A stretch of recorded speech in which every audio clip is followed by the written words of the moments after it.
Very important question. Now, who is the father of Ahlul Sunnah wal Jama'ah? Abu Hanifa. And who is the Imam of Ahlul Sunnah wal Jama'ah? Imam Ahmad. When the Abbasid Caliph, who implemented the Sharia, he didn't exchange it, he implemented it. When he said to Abu Hanifa, let me make you Qadi al-Qudah, the chief judge, and give you a nice salary, did he accept it? No. He refused to accept the salary of the Caliph, even though the Caliph implemented the Sharia. He did not want to be on the payroll of anyone. And that Sharia, even though he implemented the Sharia, he used to make mistakes. And his mistakes were oppressive and tyrannical. So no classical scholar of the past is known to be on the payroll of leaders who dismantled the Sharia. There were scholars who were on the payroll of leaders, but the leader that they were paid by did not dismantle the Sharia. Ibn Mubarak's statement is clear. If you have a scholar and he goes to the gates of the leaders, don't trust him in regards to your deen, he is a thief. Sufyan al-Thawri said, I'm not worried about the leaders disrespecting me. What I'm afraid of is that the leaders will start behaving kind to me, so my heart will incline towards them. Whose statement was this? Sufyan al-Thawri.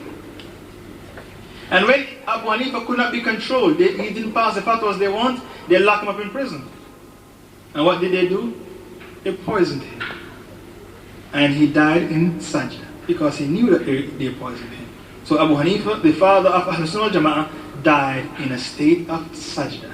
The best position you can die in, the position which the shaitan envies you for most. You said that Salafis claim piety. Is there any evidence backing that? If there is, what do they say? I've quoted the evidence many times. The book is here. Where is it, the blue book? I would appreciate if the brothers are more observant. I've quoted the evidence on many occasions. A brief introduction to the Salafi Dawah.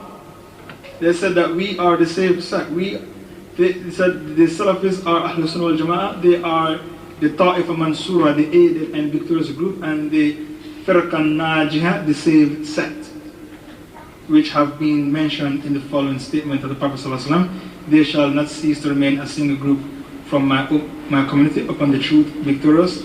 They are unharmed by those who abandon them. So they have claimed it in page 2 of their book. I would appreciate if people listen more attentively. They say 1,000 people, they weren't afraid, but only about 50 rulers dismantled the Sharia. So why should we worry about 50 instead of worrying about 1,000? Because the hadith is clear. 2 sets of people, if they are upright, my ummah will be saved. 2 sets of people, if they are destroyed, my ummah will be destroyed. The leaders and the scholars. So the shirk of governance is far more detrimental than the shirk that the Brahmins are doing. I hope that's clear.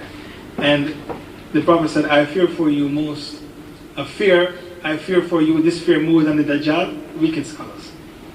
So the shirk of dismantling the Sharia affects the lives of everyone. For example, there is no Sharia in Pakistan, no Sharia in Bangladesh, no Sharia in Yemen, no Sharia in Algeria, in Morocco.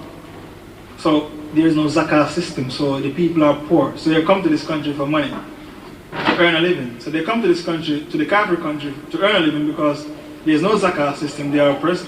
And when they come to this country, their daughters leave Islam, their sons sell drugs, and their daughters sleep around and become prostitutes. So they run away from the frying pan and jump into the fire. While if they had Sharia in their land, there was Sharia implemented, Allah's right was given to him, then they wouldn't be in this plight where they come to the West and their children become kafirs in front of their very eyes.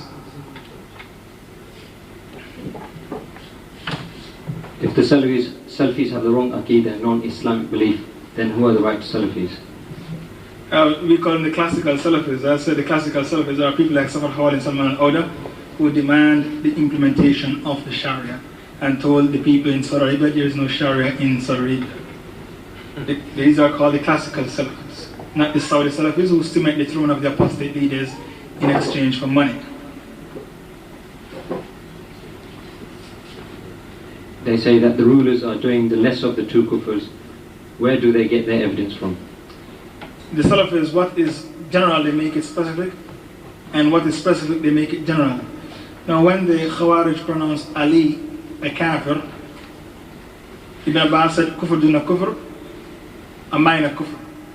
So the fatwa, kufr duna kufr, made by Ibn Abbas, was a specific fatwa passed at a specific time for a specific purpose, and that is to protect the character of Ali, the Prophet's cousin Ali, because Ali was promised the paradise. So they used that fatwa, which is specific, and made it general and used it to protect the apostate leaders who have dismantled the Sharia. So what they do, they misinterpret, misquote the fatwa of Ibn Abbas. Also, some scholars are of the opinion that the hadith kufr duna kufr is da'if. Ibn Abbas didn't make that statement. Some people say that if all the scholars speak out, they will all go to prison. Then who will teach the ummah? Can you explain, please? This is a statement made by the Salafis. If all the scholars should speak out, they will all go in prison, so we'll teach the ummah. You have to understand that Allah Ta'ala has promised to protect His deen. Allah is a protector of the deen. And Bin Baz going to prison will do more good for the ummah than for him to sign on and get fat and cement the throne of King Fahd, because him going to prison will wake the ummah up. And look at a man like Nelson Mandela. He's a kafir, isn't it? But he went to prison for his belief, and that is democracy. Nelson Mandela is a Democrat, and he sacrificed, I think, 20 years in prison? 27 years in prison for democracy. So why can't Bin Baz sacrifice 27 days or 27 months for Islam? Are you telling me that Nelson Mandela has more iman in democracy than Bin Baz has iman in Islam? His state, his plight is pathetic. So Allah is the protector of the deen, and Bin Baz going to prison will wake the ummah up and will bring about the destruction of the tyrannical regime of Saudi Arabia. And do not think that Allah will not protect His deen. Allah said He is the protector of the deen. So Allah will never break His promise to us. It is also said that if you speak out against the rulers, you will create more fitna. So it is better to keep quiet, as the condition of the people will not change unless they change themselves. So we must all purify ourselves in order to change the situation of the Muslims. Can you explain this?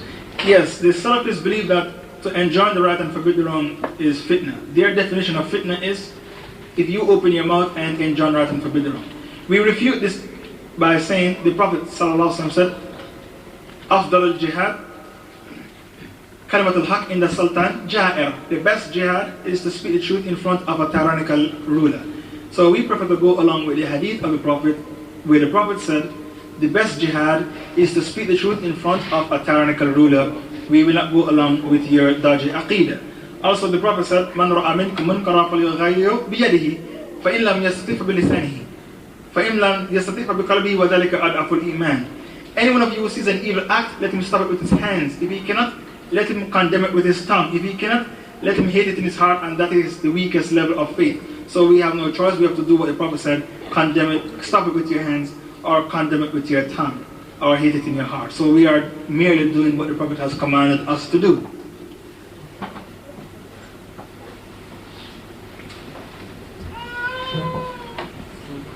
What about the followers now, those who go to the vote, you know?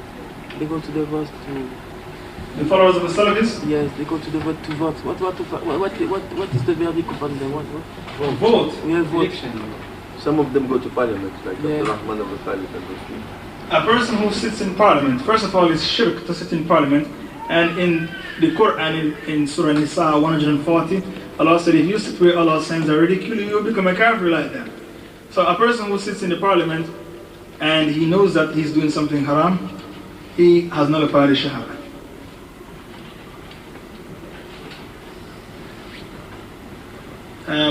I think we can take one last question because it's very late. One of the brothers is just trying to point out from the note.